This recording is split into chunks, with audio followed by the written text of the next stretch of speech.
Time to abandon ship. Here we go.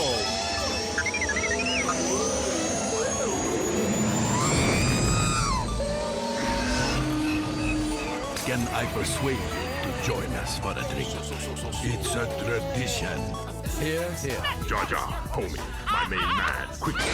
Before the Separatists attack, get into the escape pod. Hey, this is escape, then we're the pod.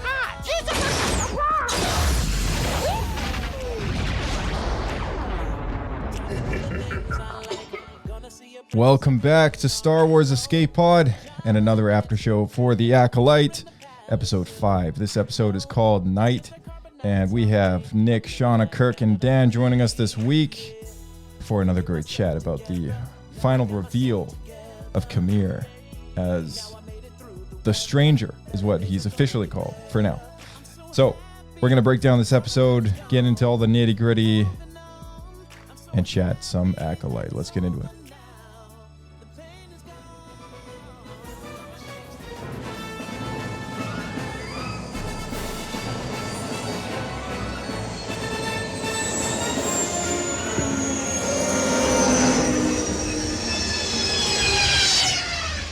Another happy landing. Big skin, big scars. While I was tethered to you, you cut it straight to the truth. And we saw one in the same, so all my pain is... That is the Star Wars music, by the way. Is that coming out? That? I was like, what is that? That's Power of Two by Victoria Monet. So that's Or way Monet. better than the chant they were Oh, doing. yeah. that Yeah, was. this is based on the chant. Yeah, and they turned it like a pop song. See, this slaps. Wait, this is based off of that chat? Yeah, yeah, it's got That's all pretty the lyrics and everything, I think. Oh, that's pretty cool. Yeah, so See, if they'd been singing that, I don't think people would have had a problem with the episode as much. I would have still. Oh, okay. I don't know about you guys, but no. All right, so let's dive into this episode. Also, first off, welcome back, Kirk. Hello. G'day, everybody. Good day. And we got Dan. Hello, welcome back, Dan. Howdy. And we have Nick. Hello. And Shauna. Hello. All right. So now that everyone is acquainted with everybody's voices, just a quick word to our listeners. If you could subscribe if you're listening on YouTube, and if you can drop a 5 stars or send this show to a friend or whatever, that would be fantastic. You know, it helps with the algorithms, the ratings, people finding the podcast. You can't join me at Dex's Diner later this afternoon. That's right. That's right. Dex's Diner is the No place donuts to for be. you. The place to be. I gotta get Dex's Exactly. Diner's music on the soundboard here. Okay, so season 1, yeah. episode 5 is called Night. This was directed by Alex Garcia Lopez and written by Cora Donna and Cameron Squires. This episode came out June 25th, 2024. I'm going to read through the story and then we can just break it down as usual. So also, just so you know, I copied and pasted this from Wikipedia, just a fun fact, and I just ran it through Gemini, which is Google's like version of ChatGPT. You know, it's like their AI engine. I just said, make this sound more elegant. So here we go. As Osha bears witness, the mysterious warrior unleashes a cataclysmic storm upon the Jedi and swiftly kills off a few more with his lightsaber skills, leaving only Yord, Jeki, and Sol remaining. Sol, with unwavering valor, intervenes and rescues Osha from the warrior's wrath, demanding that he unveil his true identity. The warrior, shrouded in mystery, alludes to a prior encounter they had before vanishing into thin air. Jeki, acting swiftly, captures May, but the mysterious warrior returns, intent on eliminating May for her treachery. In the desperate struggle, Jeki shatters the warrior's mask, revealing the stranger known as Qimir beneath. Sol, arriving on the scene, confronts Qimir, who nonchalantly acknowledges that the Jedi might refer to him as Sith. His sinister plan is to eliminate all witnesses to safeguard his existence. Yord, with reckless abandon, ambushes Qimir, only to be swiftly taken out with martial art. Sol, driven by justice or rage, engages Qimir in a fierce duel, eventually overpowering him. However, Osha, moved by a pang of compassion, intervenes, preventing Sol from delivering a final execution maneuver. She cunningly attaches a piece of pip which acts as a beacon of light on Qimir, attracting a swarm of ravenous forest bugs that mercilessly attack and drag him up and away. May, seizing an opportunity here, employs Osha's stun gun to incapacitate Sol just as he's about to tell her the truth about her past. May seeking a private conversation with Osha turns quickly into a heated argument, prompting May to resort to a forced push that renders Osha unconscious. With cunning audacity, May steals Osha's garments, assuming her sister's identity. Then she rejoins Sol, who, oblivious to the deception, escorts her to the vessel. Unbeknownst to them, a vigilant Basil trails closely behind. Meanwhile, Qimir manages to free himself from the clutches of the bugs and stumbles upon the unconscious Osha, and he puts his cloak over her unconscious body. So, thank you, Gemini. Man, that was cataclysmically such an elegant read of a summary of a great episode. Oh yeah, man. So let's start off with that duel, because that's just kind of the way that things kick off in this episode. Maybe we can go around. Maybe Nick, we can start with you. What did you think of this duel? I liked it. I thought it was well choreographed. We saw, some rarely seen Star Wars footage of many Jedi fighting at the same time. Doesn't usually happen. Like, I guess the last time was like Attack of the Clones, when they all like raided on that place on Geonosis. I guess there were some other times, but there was like, how many Jedi were there? There was like 6 or 7 of them. There were a lot. Yeah, I think there was like 7 Jedi there. And they all had like all the different lightsabers, right? Like there was the whole line. There was like the blue and the green and the yellow ones. I thought the Sith, or whatever his name is, forget what's his name. Oh, he doesn't really have a name actually. Okay. Like he's like officially under the StarWars.com like kind of current from like on toys and stuff. He's known as the Stranger. Okay. But his like alias name that the dude goes as when he's like just the rando is Qimir. Okay. Yeah. So I don't really know what his name is actually. I see. Okay. Yeah. I liked the fight. I thought it was well done. Obviously, I think we're gonna talk about like how he like shorts out everyone's lightsabers when they like hit his armor, but I won't talk about that. There's probably other people that know more about that than me, or if it's a brand new thing, not sure. But for the rest of it, like I liked it. Thought it was cool.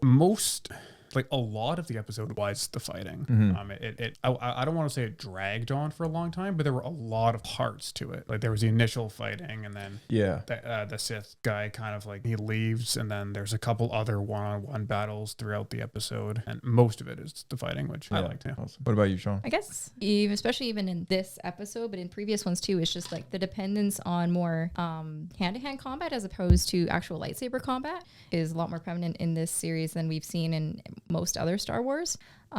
So that's kind of cool. The Stranger, I guess, like he uses so many different strategies against the Jedi, I guess, to counter, obviously, there being so many more of them against him. Mm-hmm. And one of the things that I guess popped into my mind while watching this was the way that he was fighting was almost like a demonstration to May of what he was expecting of her when she was to go out and fight these Jedi, because like he kills Yor with just his hands, like he just breaks his neck and like that's it. And I think that was one of the most shocking things for me, was that he just like, it was no lightsaber, nothing. That was just the way he did it. Yeah, like that's how it's done, kind of thing. Yeah. Kirk, what do you think? What do you think of the duel? Oh man, this is not a family friendly episode. Like I think this is I don't know. I feel like this is probably one of the more violent episodes that Disney have produced, let alone Star Wars in general. Yeah, it's almost like makes me think of in Revenge of the Sith if they made it even more violent on camera. I thought the choreography was really good. Definitely I was looking away for some parts of the episode just because I was in the middle of doing something else, but I had to go back and look at these like great stunts, and I thought they did a great job. Qimir, or the Stranger, against the Padawan at the end, I thought that when she was dual wielding her lightsaber, I thought that's where it kind of hit its peak. It was really looking pretty good. Yeah. But apart from that, I think like that definitely raised the episode up a bit. I think not necessarily saving the show for me, but that and Soul I think are two good components of the show. I think the only parts of the episode I didn't quite like, I thought some of the dialogue was still a little bit let down, especially when Qimir was kind of just doing that monologue to himself right at the end as he looked down to Osha as she was in the different clothing. Yeah. Just some of the other little things throughout the episode. I think, as per usual, throughout this ongoing theme I'm feeling throughout the show is that the writing is not quite onto the same point as like Andor, for example, but the choreography, like really good to see this level of detail versus reminds me of the Nick Gillard stuff back from the prequels. Maybe not exactly that level, but we haven't seen it in quite some time. Yeah, I agree. Yeah. What about you, Dan? I thought the saber fight was great. It was nice to see how brutal it was, and seeing the helmet shorting out the lightsabers was a cool new thing. My only complaint is anytime Jedi spin around, I'm like, why are you spinning? You're leaving yourself open. You're taking your eyes off your enemy. It's just dancy when they spin around, and like. But other than that, I thought it was a cool fight. I liked seeing the more martial arts introduced into it. His nice use of force powers combining with the lightsaber. When Jekyll dies, like that was cool. Like he just quick stabbed her, and you see it from behind her. Yeah. So some cool shots that you've never seen before in a Star Wars show. Yeah, totally. Yeah, I agree. I mean, there was a lot of creative choreography going on, lots of different moves, which was interesting to look at. You know, that's what kept me intrigued through the whole episode, through the duel, that is. And but yeah, I got to say, I mean, Kirk, to add on to your criticism about the writing, for me it was actually the editing. For me, it was like every time they sort of cut away from the main duel into something else, which was happening elsewhere. So like Soul's Duel? Yeah, like Soul's Duel with the stranger. It sort of did this like wipe transition into a different event that was happening at the same time elsewhere, and it kind of took me out of the moment a little bit. It was like not unlike or like very, very different way than how that would have happened in episode 3 when you have the two fights happening between Obi-Wan and Anakin and Yoda and Sidious. That's sort of different because you're constantly engaged with like action, right? Like these like two duels going on, like the forces of good and evil. And with this one, when it cut away from the main like event, it sort of just took me out of that edge of my seat suspense mode and kind of put me back a little bit. So I think for me it was like a bit of an editing thing. But yeah, I mean, like I loved the duel. It was fantastic. The costume is wicked cool for this guy. Like I can't get over how fantastic the design is for the new Sith, whatever he is. I hope he's a Sith, but between the mask, the gauntlet, the cloak, his kimono style black pants, and the sleeveless design. Also, I don't know what it is about the sleeveless design, but that also like makes it look super edgy and like kind of creepy looking. So yeah, it was super cool. But yeah, to get back to what you were saying, Nick, the material that this mask and the gauntlet is made of is metal called Cortosis. So I actually own the book right down there that it came up in the canon. It was called Thrawn Alliances, the second book in the new Thrawn trilogy, and it was described as like a weave, like a fiber, which probably explains why like a stun blast just like skirts right off of his like cloak. But as far as the actual substance in the EU, like in the old legends, it was actually a metal. So it seems like they've taken the two forms of this like element and they've combined them in this like depiction of what it should be. So they've made his helmet and his gauntlet out of Cortosis, and then like it looks like maybe his fabric is probably also made of like the same weave, because otherwise that stun blast would have definitely affected him otherwise, right? So at least that's my theory. But the helmet and the gauntlet definitely made of Cortosis. So that was like super cool to see. But it has like a high energy absorption. So like that's how it's able to like temporarily disable like a lightsaber, kind of like an EMP, which almost nothing can do except that metal, and it's super rare. So like nobody has it, nobody, makes anything with it. And that's probably why his helmet looks a little awful, like in terms of like its craftsmanship. Like it looks super cool, but it's also like cobbled together kind of thing. So that's probably why it looks the way it does, because he probably did it. Also probably best he can do with like the amount of material he had, so he tried to cover as much of it as possible and then still make it look kind of like covered. Totally, yeah. It also doesn't seem like a very, other than its energy absorption, like it doesn't seem like it's a very durable material, because Jackie just like cracked it right off his head. So yeah, seems like it's brittle or something like that. But yeah, I thought it flew off his head. Like she kind of punched it and like dislodged it rather than sliced it. But yeah, I don't know. I'm not sure what happened. She like used the butter for a hilt and just kind of. Yeah. I think she still cracked it though. I think that's part of the reason why it came off so easily. Yeah. I think also part of the reason was because they wanted to reveal who he was, but I don't think that's an in-canon reason. Yeah, that too. So most of the Jedi died actually in this episode, and yeah, like basically all of them. I can't believe that Mace Windu's alive. Oh jeez. If only Kyle were here, he would have something to say. But yeah, like all the Jedi died except for Soul, and we're only like just over the halfway point of the show, so like it's almost doesn't surprise me that they left him alive, but he can't live forever. You know what I mean? Like after witnessing that event, like there's no way that he can get away, and I don't think he's leaving the planet, to be honest. Like I don't think he has to live to tell the story, to reveal what really happened that night. Does he though? Unless we go back. Yeah, I mean, how else are they going to find out the truth? Yeah, like he's the only guy left that was there when like that. He's the only one that survived. But that mountain burned down with Osha and May, right? Oh yeah. Well, as far as the story that for the past, yeah. He's still got to reveal all that. My guess is actually Osha's going to find out from Qimir. Mm-hmm. I think that she's not going to find out. I think Soul is going to tell May his point of view, and then she's going to reveal herself to be May, and then he's going to be like, oh crap, and then she's going to kill him or something. Because like I don't think. Do you feel that Soul should know that it's May on board? Like there's like a change in energy or aura around May that he'd be able to detect? I think he's distracted.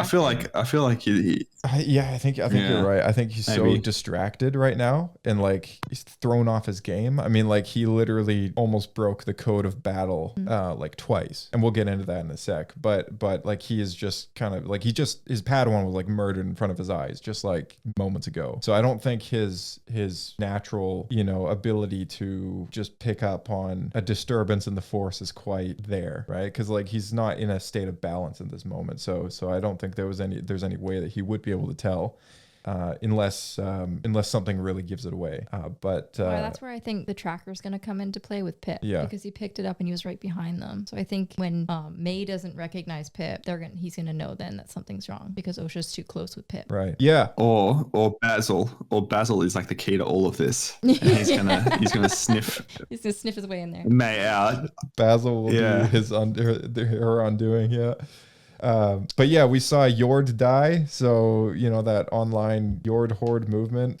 Yord Horde? Yeah, Yord Horde. Have you seen that? No, I don't think I have. I should not. There's like a whole. What is that? There's like they've been mailing out stickers. That's like to a people. cult following. Yeah, it's like a cult following for this one character, the yellow bladed. And then they just snapped his neck in front of everybody. Yeah. Oh man, I should. You know what? I reckon that's the one they chose to follow. I know. It was already. I reckon they had no idea that he was going to be so popular amongst a certain group of fans. Because if they did, they would not have killed him like that. Oh or yeah. killed him in general. Dude, Dude, the actor though has no idea have you seen his interviews? Oh, it's terrible. Yeah, like the actor. And he can destroy the Death Star. Yeah, and he can destroy the Death Star. And then I think didn't he correct himself and then make like a different mistake? He's mistaken Anakin as Luke like 2 or 3 times. Like I hope he's trolling the fans. There's no way. No, I don't think you can make that big of a mistake. I don't think so. I watched the one where he like corrects himself and he's like I didn't mean like the last time. It's kind of funny. There's been like an outrage of like me saying that there's like no good on the light side or whatever. And then he goes on and he keeps going and then he goes too far and then he makes another like slip up and I'm like, oh man, just can't catch a break. It's I guess it's tough for those actors, right? Because for all the actors that play in Star Wars, they're not Star Wars fans, they're actors, and they got the role because they're good at acting. So yeah, 100%. Do your research. Like what was it when like the main guy from like Lord of the Rings, like Aragorn, like he had no idea what that show was about. He's like, guess I'll audition for it. It's like, hey, I guess I'll do it, and it's like he doesn't know, right? But like that's what happens in a lot of movies, I think. Oh yeah, is that especially even like very well known franchises, you go in, you just do your job, right? Yeah, totally. You read the script, you do it. You don't have to know why you're saying all the things you're saying. No, but sometimes it does help to know know what you're doing, right? Like there are some actors that's like you can definitely tell that they know the storyline, they know the characters, and so the way that they act makes a huge difference as well. And reading into it, and then people buy into it a little bit more too. Because this guy, I've never bought into this guy. Yeah, I totally. And like that being said, I mean, it's not like they can't they're not going to just hire Star Wars fans or whatever, But at the same time, you can tell when there is an actor who is on board and they are a fan, and you have a whole different level of respect for that person. And like Rosario Dawson, like she is a Star Wars fan, and in all her promo and behind the scenes stuff, you can tell that she was, she grew up with the, family that enjoyed these movies. And but at that point, obviously there was, way less of them. But and Sam Jackson's the same kind of person, he like loves Star Wars. And but then you get the odd actor coming in that's like, oh yeah, I've seen like one or two, or haven't seen any of them or whatever. I think there was a few of them on the cast actually of this show where like they hadn't seen any Star Wars movies or something like that. Well, I think that's why they didn't correct him. Like he just was kind of going on and on and on in a couple of the interviews. Yeah, and there's other actors there, and you're just like, somebody say something. Yeah, Please, somebody say something. Yeah, it is kind of funny, but I mean, I don't hold it against him or anything. He did a great job as Yord, and but yeah, it is kind of funny when they do stuff like that, because yeah, at the end of the day, he's an actor, right? He's just doing his job. He's acting, right? But yeah, he's no fan. Maybe. So yeah, Dan, what did you think of this new lightsaber design? That was cool. I had no problem with it. Cool. What did you think? Yeah, I mean, I liked it. It was a really good way to kill off a character. It's almost like if Darth Maul had never revealed that he's got like another like edge to his sword, and then all of a sudden that's how he kills Qui-Gon. That would have been super shocking. But I mean, it's just as like. Oh, you're talking about the one that splits in half, and then he like. Yeah, he like the whips tiny out little one that comes the off. dagger saber. Yeah, Yeah. Like, it's super. Yeah, I thought that was cool. Super sweet. Yeah. Wait, I didn't know what that was. I thought he had like a blaster or something, and he like. Oh yeah, he like shoots her. he like Yeah. he like twists his lightsaber He hilt, like pulls and a it's like, Cal-Kestis and like just a- like has a second lightsaber, but Yeah. it's a smaller one. yeah, it's like a mini one inside his main hilt. Okay. Yeah, they just And put that's together. something you would expect like a Sith to do, like a little trick. Yeah. You know? Was not expecting it. I thought that was a cool little thing. Yeah, between that and his like Cortosis armor, I was like, this guy's got everything. Like he's got everything he needs to be like such a vicious warrior. It's like, Got charisma too. Yeah. Honestly, I'm I'm totally with this guy. I don't care. yeah, it's super sick. Wait. He was much cooler once he revealed himself versus his dopey like self when he was in the earlier episodes. Right. When he was Qimir. Yeah. Yeah. Yeah. Although, like, that was not a surprise to any of us. We all knew he was going to be the stranger Yeah. as of last episode. Right. Yeah. Okay. Sorry. Has anyone here seen the show The Good Place? Nope. No. Yes. Yeah, okay. Damn So, it. okay. So that guy, like Qimir. Oh my God. He Right? totally. So Yes, he's totally like that guy. He's in The Good Place, and he's like some dopey guy from. He's like not smart. He's like some dopey guy from Florida who's like doesn't know what's going on, and he Wait, right. is that the same actor? Yeah, that isn't it? Manny No Jacinto. Yeah, It might be. it's exactly the same actor. I mean, it could be. I know he was in a show before this one. Is it looking at is it? it The Good Place? The Good Place. It's him. So at least, unless I'm just like blind and I'm mistaking him for someone else. You are totally right. Oh my God. Yeah, it's Yeah. him. It's him. So There you go. him playing like a Sith Lord is hilarious because it's the complete opposite character of what he played in The Good Place. Right. Yeah, it's pretty funny. And he even still like, before he revealed himself, like he was just like May's friend. He was like drunk at like the place, like, oh hey, how'd you do on your mission? He still kind of had a little bit of that charisma after he revealed himself as the Sith Lord, right? Because Soul's like, it's like, why did you reveal yourself? He's like, well, I did have a helmet. Yeah, yeah. He's like, yeah. I was wearing a mask. Yeah. Why would you reveal ourselves now? I did wear a mask. It wasn't my fault. Yeah, he's one of the more chill Sith Lords and not just like super hardcore serious. Yeah, yeah. It's interesting because this guy does have a bit of a relatable personality to him somehow, and I think it's in some of the things that he said in that exchange. So between Qamir's dialogue and about, first off, like he has this thing that he says about Soul attacking while his back is turned, right? And this is what I was mentioning earlier about the whole like battle code thing. And the execution move that Soul attempts, which Osha stops, right? And Yord says something in this episode as well about like, oh, this guy, like he doesn't adhere to the code of battle or whatever he says. And that all points towards like Anakin's move to behead Dooku, when he says like, it's not the Jedi way. And he says, rules, rules, rules. If you never follow them, you don't have to break them. And then he looks at Osha as if, you know, he's like trying to tempt her or something like that. But I was like, oh man, that like I can kind of see where he's coming from. You know what I mean? Like he just wants to do what he wants to do. And then he's got further dialogue about the Jedi's rules and how he can't exist because the Jedi say that he can't, right? Like the Jedi make the rules and they say the Sith can't exist anymore. So I've got to eradicate all of you here to make sure that I can keep living, kind of thing, right? Like, yeah, it's just like, man, like somehow it provides some level of like understanding towards his rage and frustration, because this is the way he wants to live, and like this is his like belief in the Force, and you know, like he's wielding the power he wants to wield, and he's basically there to, you know, show them why, I guess, you know, teach them a lesson, kind of thing. And I was like, yeah, okay, well that's kind of interesting, because like at least in my head I've always like, you know, Maul is like the perfect depiction, or Palpatine's the perfect depiction of like pure evil that's like completely unrelatable to anyone in real life. You know what I mean? Same with Dooku. It's like, okay, Dooku's got a little bit more relatability, but he's still like an unbelievable character, you know? And this guy though, it's like, I can kind of get on board. You know what I mean? Like, it's like, I think that's the weirdest thing about it, because yeah, like, are we sympathizing with this dude?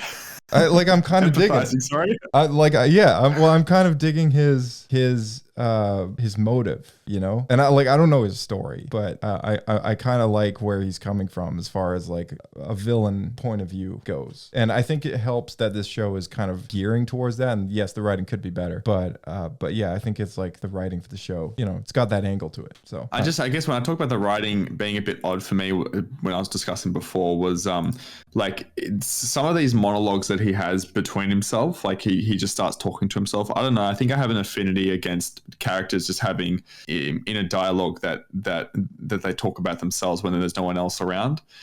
Just right at the end when he's just talking down to Osha, who's body switched, I just couldn't really get behind anything he was saying. So I'm like, why are you talking to yourself, man? There's no one else there.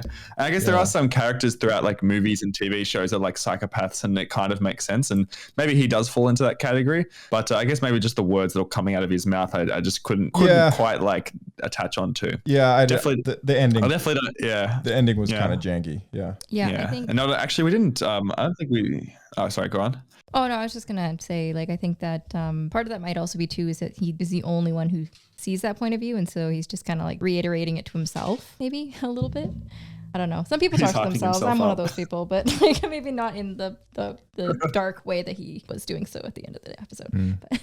Yeah. No, sorry. What were you saying before that, Kirk, as well? I think I was trying to remember. There was one point in the episode we hadn't talked about yet, and that's Sol was going to mention something to Osha, the truth or something, and then he got knocked out, or did he get knocked out, or someone got knocked out? He fell asleep or something. I can't remember. Yeah, May stunned him. Stunned. That's right. He got stunned. Yeah. Conveniently got stunned. Like I was like waiting for him to get stunned as well. I'm like, he's not gonna tell us what happened in this episode. So what's gonna happen? And then like he got stunned. I'm like, okay, here we go. And we have to wait another couple episodes. In the next episode, when he's like about to tell Osha, which is actually amazing, like, I'm gonna tell you about what actually happened. And then she's gonna be like, I don't want to hear it, old man, and then just like stabs him. It's like we never get the story. Oh man. Okay, so here's a question for you, Kirk.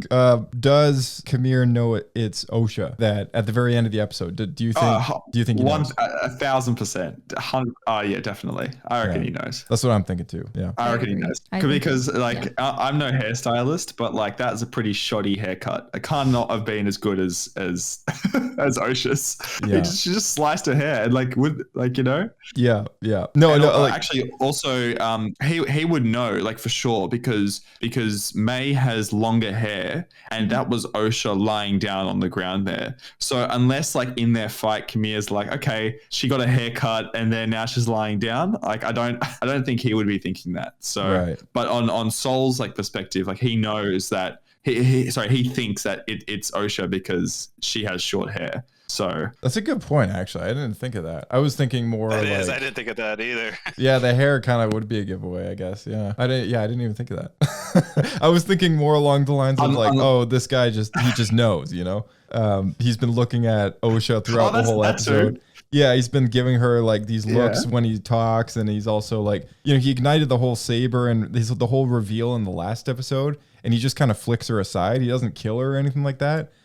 I think this guy has intentions for her. You know what I mean? Well, even if we think all the way back to, oh gosh, was it episode 2? Like he knew it wasn't May who walked in. Right. He was talking. He figured it out pretty quick. Yeah, that's he true. was just kind of like letting her talk a little bit, seeing what she was trying to get at, and then was just like, you're Osha, you're not May. Yeah.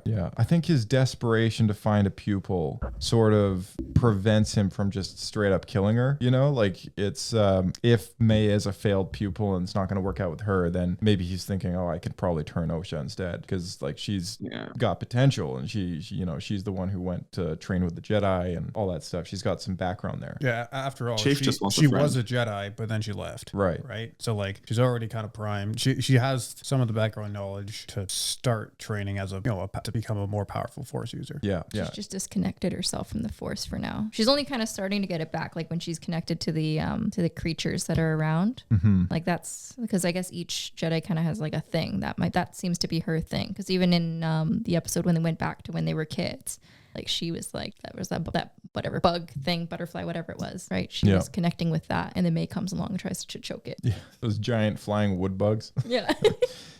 He force heals Osha at the very end. I don't know if you guys caught that, but like he kind of twists his fingers just as she's like rolling over, and the wound on her side like just heals up. And I didn't notice that. I forgot about that. Yeah. Yeah, I haven't heard anyone talking about that online, but I thought like that was super curious, because like we've only ever seen that recently show up in episode 9. Yeah, in the new stuff. In the new sequel movies, movie, yeah, which is like Rey kind of reads at these old Jedi texts, and that's where she gets the knowledge, I think. But the sacred Jedi texts. Yeah, the sacred Jedi texts. Yeah, exactly. So like where else has it shown up? Have we seen anything else that it's shown up before? In the games. In the games, yeah. Beatty, I need a stim. The dark side is the pathway to many abilities. Some may consider to be weird. Yeah, I I'll guess sort of if finish the you're line there for me. I can't be the weird one. Yeah, I guess if we make reference to Sidious's like talking down to Anakin about healing Padme, that would be another, but we never actually see it. Like we don't actually know what he means by that until later, right? Like we don't actually see Force healing until the sequel movies. Yeah, that's right. Yeah, so and this is like close to 100 years before Phantom Menace, so like I thought it was kind of interesting that this knowledge is kind of known, with people still at this time. But again, it's more on the Sith side. Yeah, it's more on the Sith side. Yeah. You think Dooku would just grow his head back? I don't think that's out. No, I'm kidding. But at this point, it's not out of the question. Yeah, but Maul survived. I mean, like, who knows? Maybe he out knew of something. Hatred. Yeah, that's true. That's true. Yeah. Nobody had. Maul more was saved by a bunch of fans. Literally, that was why. The fans. Oh yeah. Okay, so I ran 2 polls on X, Twitter, whatever you want to call it. One was, does he know it's OSHA? 90.9% said yes. And was it? The other one was everything you expected. We had a 50% mostly, 37.5% yep, and 12.5% not at all. So 13% of people out there was like, did they really think everyone was gonna die? Did they really think that? Did they think everyone was episode? gonna? Well, the question is like, did they think everyone was gonna survive? Like it wasn't at all what they expected. What'd you expect? I mean, like, there can be no survivors. Like Master Mundi in the Phantom Menace, he literally says, like, the Sith have been extinct for millennia. Like, the Jedi Order at this time don't believe that they're still around, right? So, like, they're around, but, like, they haven't left any survivors. So, I think it's a big cover-up. Like, we're going to see Soul die, and it's going to be covered up, and nobody's going to know about it. And the villain, I think, is going to survive. I think Qimir is going to live on. By the end. We're talking like at the very, very The end? very end. Okay. This is speculation for the end of the season. Okay, because I was like, we've got a few episodes left, and there's no way Soul can die now, because it's like we don't have any other Jedi who've been introduced. I think he's going to live just long enough that we get the full story, and then done. He's out. Yeah. Then he's out. Wait, so you think the Jedi Order is going to cover up all of their deaths? And so it's like, oh, the Sith didn't kill 10 of our Jedi. I think, like, don't worry about it. Yes. They're still extinct. Well, partially. I don't think they're going to know that it's the Sith Lord. I think, like, they're going to find out, oh, shoot, like, a bunch of Jedi just died, light on this thing. Let's just sweep it under the rug because something else was taken care of, more or less. But maybe either that or they're just not going to know at all. They're like, oh, we sent a bunch of Jedi off on this mission. None of them came back. Well, the Republic doesn't know about it because they sent it off as a secret mission. Yeah. Right? So the only ones who know is the Jedi Council. Yeah, that's right. And people who may have like made friends with those people, and it's like they're not coming to lunch, next week. So something's up. The Jedi Council's always been kind of separate from the rest from the Republic, right? They do their own thing a lot of the time, and even more so at the height of the Republic or whatever, right? The height of the Jedi, obviously they're at their highest power, so they have a lot of numbers and secret missions going around, and no one else has to know about it. Yeah, and they that's a good point to make. They hold a lot more independent power at this time as well. This is before they start getting more and more integrated into the political system and into the like Republic's agenda of things. That's the lowest point is when the Chancellor himself, names the Jedi Order as the generals of their army. Like that's the lowest point that they can ever possibly go because it's so far away from where they should be. So like this is sort of the last kind of hurrah as far as like their time in the sun. And, the sun is like being eclipsed by this new era that's approaching. And I think that works its way into the title very well with the whole kind of eclipse on the O, it's like looking pretty similar to that. There was an article from EU in a magazine that just came out recently. So it was like 3 things that I jotted down. And let's address the Kylo Ren musical connection here, because there's a lot of people who have been buzzing about online thinking that this is going to be that this guy is not a Sith Lord. And lots of people speculating that this is actually an origin story to the Knights of Ren. And I thought to myself, okay, well, that's an interesting theory, but I'm not quite on board. So I just wanted to ask you guys what you think about this. And I'm going to play the music for you just so that you know. Dan, have you seen anything about that? I did not. Okay. What about you, Kirk? You seen any of that online? I have seen a couple of bit of chatter about that, and I remember watching the episode and be like, hang on a second, that's all I did. Yeah. Okay. Here's a bit of audio here. Here's I'll play a little bit from the end. It was like the very, very tail end of the episode. So let's take a quick listen.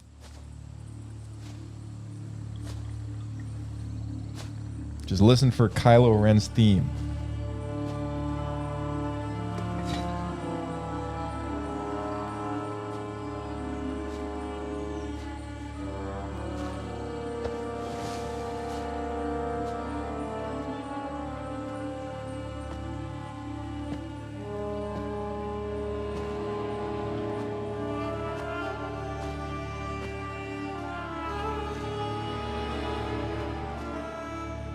What extraordinary beings we are.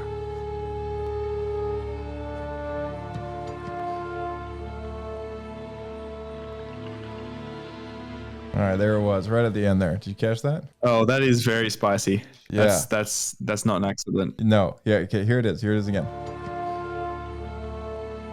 It's just like those last like 5 notes, It's like just straight out of Kylo Ren's theme, right?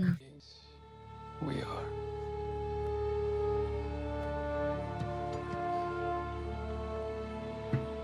Do you have the Kylo theme? We can just play that back to back. Yeah. Okay. So the Kylo Ren theme, this is obviously sprinkled throughout episodes 7, 8, and 9, premiering first in episode 7. So here is, here, I'll flick through and try and find the right moment. Okay, here we go. Some. There we go. Okay.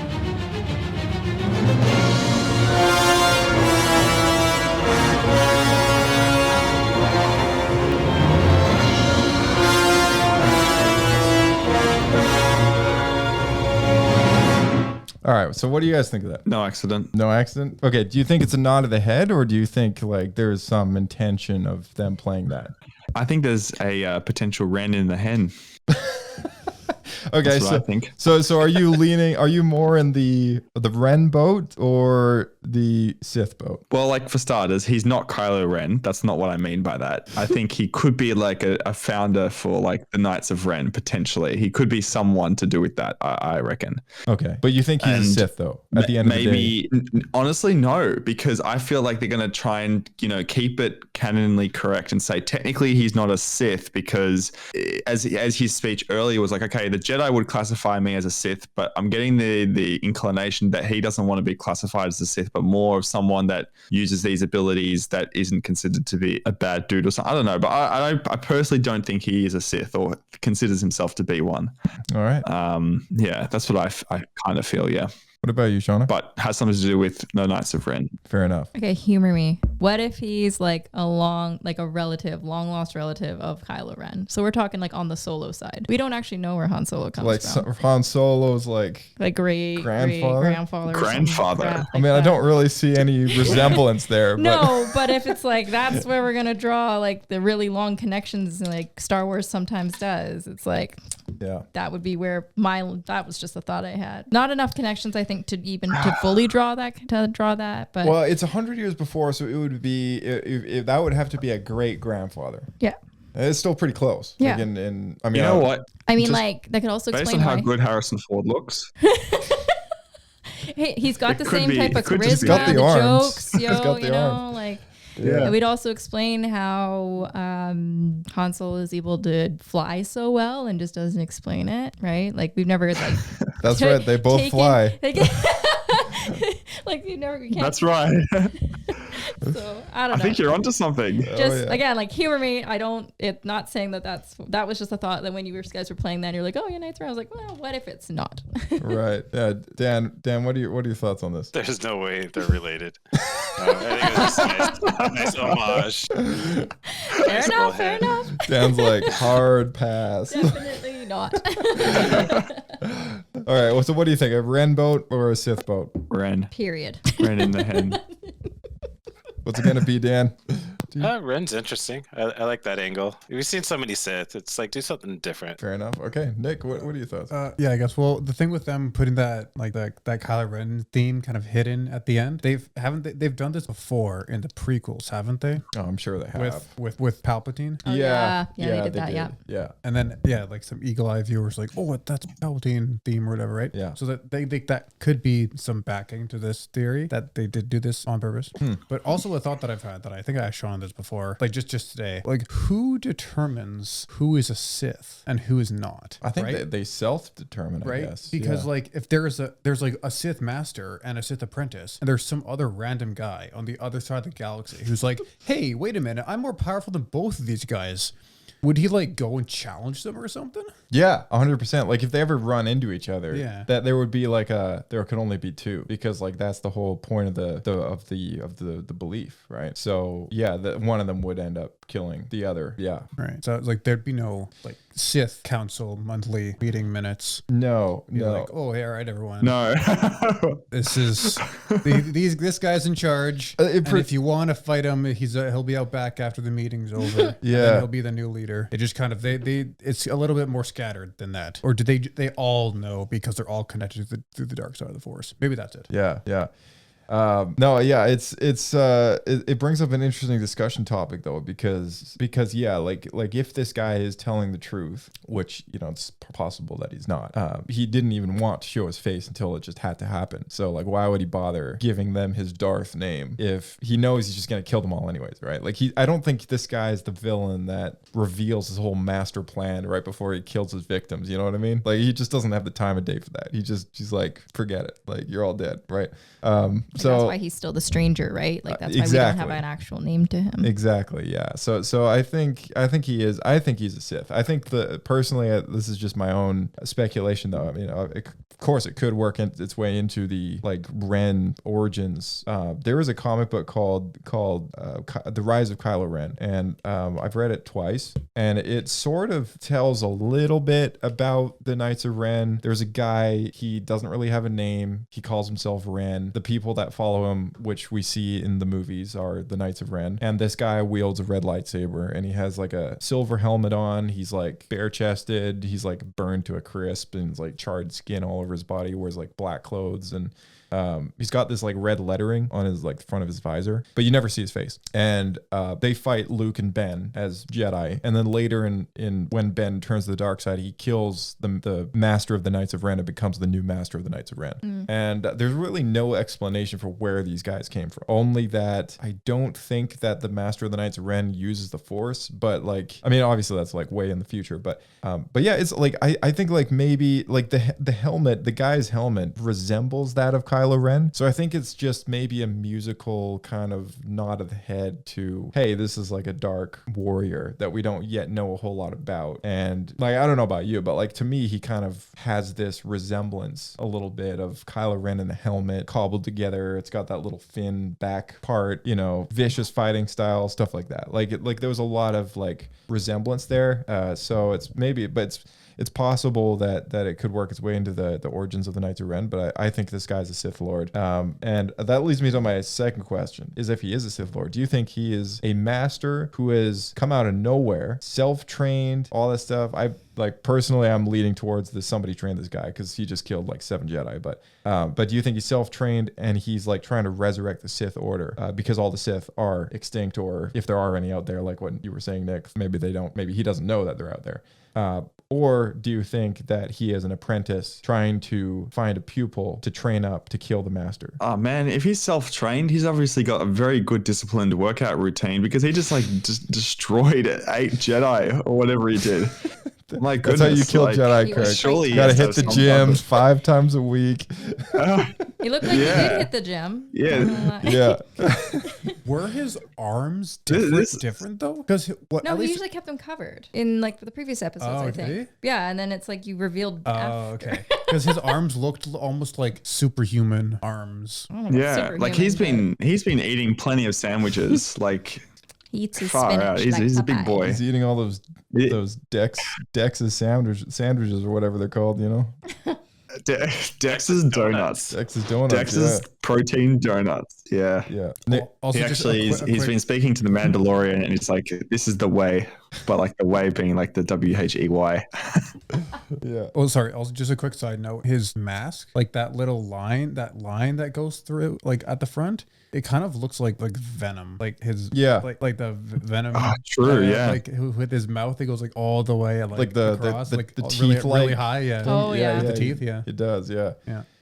I kind of got sidetracked off the EW stuff, but yeah, I was gonna follow up with that musical connection here.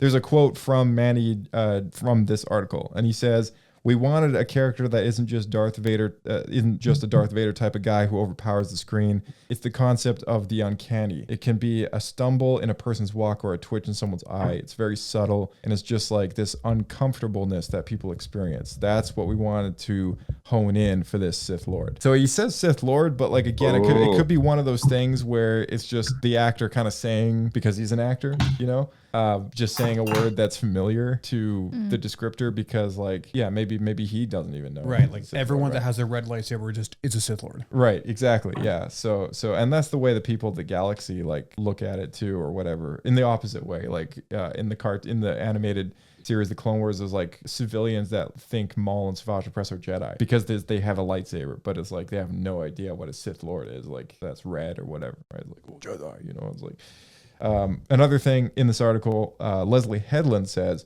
"Something that I've noticed is first seasons will end on what should have been the break in Act 2. She says, "It feels like everyone's really experiencing their shows to get or expecting their shows to get a second season. And I don't feel like that's a good idea. I threw everything into season 1 because who knows what's going to happen." So this gave me a little bit of confidence that season 1 is going to wrap up and on a pretty finite note. And at this point, I'm pretty sure it's not going to get a second season. But Dan, what do you think is going to happen here? Do you think we're going to get a second season, or I don't know, what do you think of that? It depends on how they end it, but it'd be nice for them to wrap this up, and then if it does, like depending on how it finishes, if people want to see more with these characters, then maybe a season 2. But this feels like a one and done season. Yeah, I don't know where else they would go from this. I personally hope it is, honestly. Like I mean, even if season 2 is way better, like I'm kind of hoping that this show doesn't carry on the same plot line into a second season. I feel like it should be kind of a one and done mystery, and then if season 2 ever does happen, they should just have maybe a different time frame, different characters, stuff like that.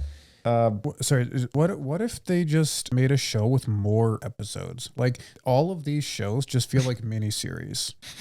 Like, what if they just made a better show? There's not a lot of right. 'Cause, like there's a lot of these shows where like, all right, let's get into the show, and then it's like a month later, it's like, okay, it's over. Yeah. It's like it's budget. Like, it's budget. I guess, but they could. What if they just it's made? cost. It's too expensive. Yeah, I guess. Because this show I think cost like what was it? Dan, do you know? 180 million or something. Like, yeah, it was like almost $200 million. I know, but I know these are like doing like an 8-hour. I think it was movie. I think it's 180 million. Yeah. That's crazy. Yeah, 180 million. Yeah. So your typical blockbuster film will probably be about that, or maybe just over like 200 mil. If it's a really expensive movie, it'll be close to 3. But that's like it's not often, you know. They should try to handle their budget or better than. Well, Obi-Wan Kenobi had 90 million. There's like half of that. Right. Yeah.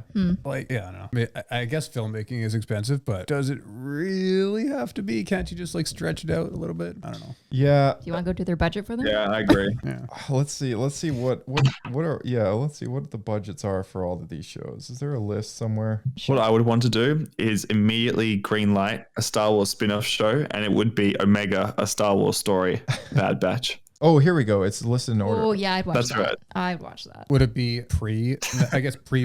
Pre Bad Batch would be kind of lame. Would it be like post? It has to be after the Bad Batch, like when she goes to fight with the rebellion. Yeah. I guess. Whatever it would be, if I had to explain the show to someone that hasn't watched it, I'd be like, it's a spin-off of a spin-off of a TV show of a spin-off of that, and a character of that spin-off. That's what I want to do. It just keeps going. So what do you have to further. do to be caught up on watching the Bad Batch? Yeah. Is a minor character of a show exactly. gets a spin-off, and then a minor character of that show gets a spin-off, then a minor character of that show gets a spin-off. Like we're gonna be watching a show Exactly. about, That's exactly what I want. Like Basil, a Star Wars story. IG-88 gets Oh, their own What is he gonna gets their own sniff out story. next? The droid. Oh, what about that? A droid being the protagonist we're cooking. of a show. That's when you need to give like an R2 or even a C3PO. That would be kind of funny. Yeah. Here's another little tidbit. What's his name? Kakonda, who's the guy who directed episode 3, the Power of 2, Power of 1 episode. The back in time one. Yeah, the back in time one. The power of many. Yeah, exactly. Oh no! Please don't. He brought it back. I forgot how it went, but then when he said that, it brought it all back. It's echoing in his head now. It's like the worst. It's like, know what? Actually, like I'll play it in the car on the way home. It's so bad. Yeah. One more thing about about this episode was that moment where she cuts off her hair. I thought the score was just like it reminded me of that chant. Like it was a really weird like vocal chant that started playing. I was like, oh no, make it stop. Yeah. Probably was a throwback to that, honestly. Yeah, maybe. So Kakonda directed episode 3, and he will direct episode 7 as well. So theories point towards him doing the 2 flashback episodes in the season. I was gonna say that's gotta be another flashback. Yeah, so this could be a continuation. It's sort of theory is, next week's episode will be a continuation of this episode that we're talking about right now, and it'll be the next one after that shows us what happened. Probably from the Jedi's point of view. Yeah, or we'll get 2 perspectives, maybe tidbits in the next episode from Qimir, but then like the full reveal in episode 7 as to like how it unfolded, right? Maybe. We could even see May going back to, like, obviously she fell, she went to the tree, and maybe she goes back to her, I guess, village. And then we see, like, how she reacts to seeing everything, like, either charred or dead or whatever, right? Right, yeah. Or we might even, get to find out how she meets Qimir. Yeah, that would be interesting to see. Okay, well, Pablo points and poodoos. This is our rating system on the show. So let's cue up the music here. All right. So 3 Pablo Poodoos is the worst of the worst of the worst. And then moving up from there, you got 2 Pablo Poodoos, 1 Pablo Poodoo, and a Bendu. Bendu is a 50%. Then you have Pablo points. 1 Pablo point is good, 2 Pablo points is great, and 3 is the best of the best of the best. So we'll start with you, Kirk. What would you give this episode? I'm going to give this episode a solid 1. 1. All right. Pablo point. Okay. Dan, what about you? I give this episode 2 Pablo points, and I want to caveat it with I really wish this was combined with last week's episode. It should have been one episode, night and day, and not split in 2. It would have been a much stronger episode. Yeah. Yeah, for sure. Nick. First of all, this Cantina song is crazy hard on like the Fortnite Guitar Hero mode thing Oh my that God. they have. I didn't realize how involved this song was. Like all the different like instruments. It's crazy. Why are you bringing up your I dictionary? mean, it now? takes 4 of them to play it. So. So, yeah. But anyways, I think I'll give it a 2 Pablo points because I mean, I don't know. There was a lot of lightsaber fighting in it, and I thought that was all well done. Obviously, and there are also a few unexpected things, like with them like hitting his helmet and it, like shorts out the lightsabers. Like I've never seen that before. That was pretty cool. Yeah, I think I'll give it a 2 Pablo points. All right. What about you, Shauna? I'm gonna give it a 1.5. But just on that note, you reminded me too about like the new tech we're kind of seeing with the materials and stuff like that. Didn't we also have like a clip of like a whip being used at some point? Yeah, So we haven't seen that yet either. that's true. So that's gonna. The light whip is come still yet to be Maybe seen. that's what that little pen turns into. Yeah. The one that pulls off the end of his lightsaber. That's my theory. We're going with that. But yeah, 1.5. I'm gonna leave it at that. 1.5. All right. Pablo points. Yeah. Our friend AJ assigned a Bendu to this episode. Interesting. Yeah, quite a bit lower. I personally gave it 1.5. At first, I did have 2 assigned to this, and then I downgraded it to 1.5 because I just thought, like, more and more, I just thought, okay, the music and the editing, I think, and the writing for me just sort of took a little bit away. But otherwise, I mean, the stunts, the choreography, the fighting, all that stuff was super awesome. And I'm looking forward to the next one. Easily the best episode of the season so far. I think, you know, most of our ratings kind of point towards that. Although I think, Dan, you gave the first 2 episodes a 2 Pablo point as well. So I'm wondering, does this now kind of change your opinion on what those should be, or are you still sticking with your guns on that? I would maybe knock those down to 1.5. 1.5? Okay, do that right now. But yeah, I mean, so far, I think it's safe to say it's definitely, in majority, probably look at this one as the best so far. So, like, you know, here's hoping that the rest of the show kind of keeps sailing on up in the ratings. But they have, other than episode 3, More song numbers. Yeah, more song numbers. Yeah, power of 1, power 2, power 3, power 4. The power of many. It was right there in the song the whole time. It was a hint. The power of all them. The power of Manny.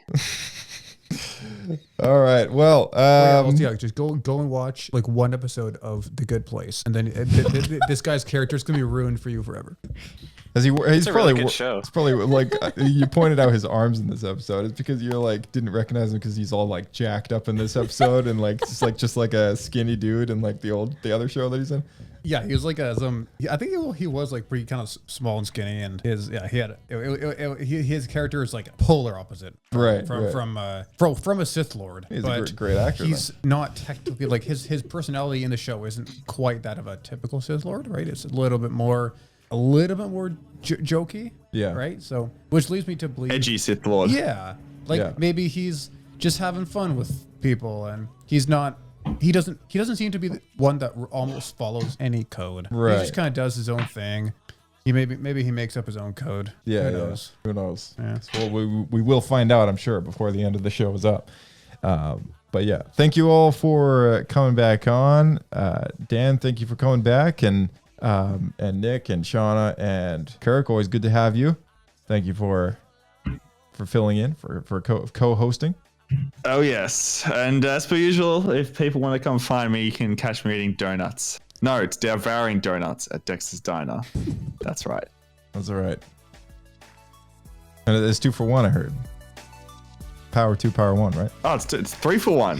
3 for 1. Power of many God. donuts at Dexter's Diner. Oh, man, I got to go. A dozen donuts to be devoured at Dexter's Diner. All right. All right, buddy. We'll catch you later.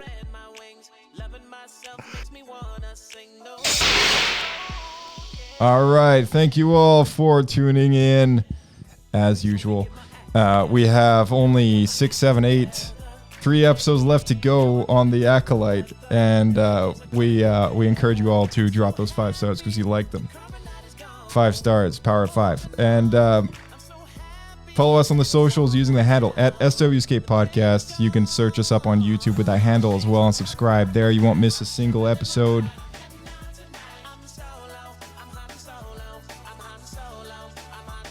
Looking for what else to say here? Oh, yeah. East Post Sticker Company, that's what it was. Go and look in the description box for a link to East Post Sticker Company. A friend of mine makes stickers, and if you use the promo code, which is Escape Pod, you can score a Star Wars Escape Pod logo with your order and get 10% off your entire order. So definitely check that out. We'll see you in the next episode of Star Wars Escape Pod, and may the Force be with you.